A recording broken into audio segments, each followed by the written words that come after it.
आगे बढ़ेंगे और खबर शामिल कर लेंगे लाहौर से। हमारे नुमाइंदा खुसूसी अजीम चौधरी की रिपोर्ट के मुताबिक प्लॉट फॉर ऑल के नारे के साथ आज मोहसिन नकवी की पंजाब केयर टेकर हुकूमत के खिलाफ प्रेस क्लब लाहौर के बाहर शदीद एहतजाज किया गया।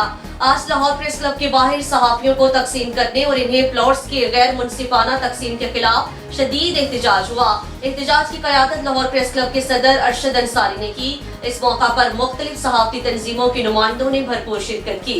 अरशद अंसारी ने अपने खिताब में कहा, हम मोहसिन नकवी की इन गैर मुनसिफाना सरगर्मियों की मुखालफत करते हैं। हम इस केयर टेकर हुकूमत को अपना फैसला लेने के लिए 2 या 3 दिन की मोहलत देते हैं, वरना हम वज़ीर आला हाउस के सामने एहतजाज करेंगे। और इस एहतजाज में हमारे साथ पूरे पाकिस्तान के प्रेस क्लब्स, वकला तंजीमें, सियासी जमातों के नुमाइंदे और मीडिया हाउसेस के वर्कर्स भरपूर शिरकत करेंगे। हम 2 या 3 दिन की हुकूमत को मोहलत देंगे और गलत फैसला वापस न लेने तक हम रोजाना लाहौर प्रेस क्लब के बाहर शदीद एहतजाज करेंगे। इस एहतजाज में हमारे साथ पंजाब भर के नुमाइंदे हमारे एहतजाज में शामिल रहेंगे।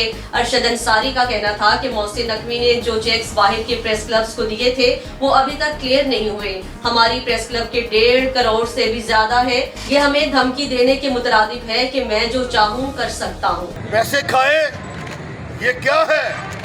ये फंड जो हैं 200 अरब रुपए वो कहाँ लगे? जब इस एहतियाज को हम मजीद बढ़ाएंगे तो इसे हम जमातों की सतह पे लेके जाएंगे। ये तफरीक पैदा करना चाहते थे, डिवाइड एंड रूल पे वो यकीन रखते हैं क्योंकि वो ज़ाहिर है वहीं से सीख के आए हैं सारे मामलात।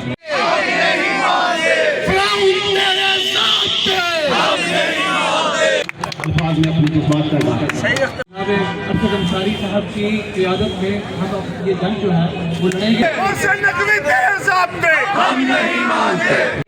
उसके बाद 8-10 दिन के आप मेहमान हैं और आज लाहौर हाई कोर्ट ने भी नोटिस ले लिया है कि गवर्नर पासद की तस्दीक और आयत हुई है। उसमें जस्टिस शाहिद करीम के बाकायदा ये अल्फाज हैं, हमें पता करना होगा कि इसमें दिहाड़ियाँ किसने लगाई हैं। बावलपुर, साहिवाल, गुजरांवाला, फैसलाबाद, तमाम डिवीजन्स के सदूर से मेरी बात हुई और सब ने ये मुल्तान सब ने ये यकीन दिलाया कि आज वो प्रेसिडेंट भी जारी करेंगे और वो लाहौर की कैंपेन, लाहौर की तहरीक के साथ रहेंगे।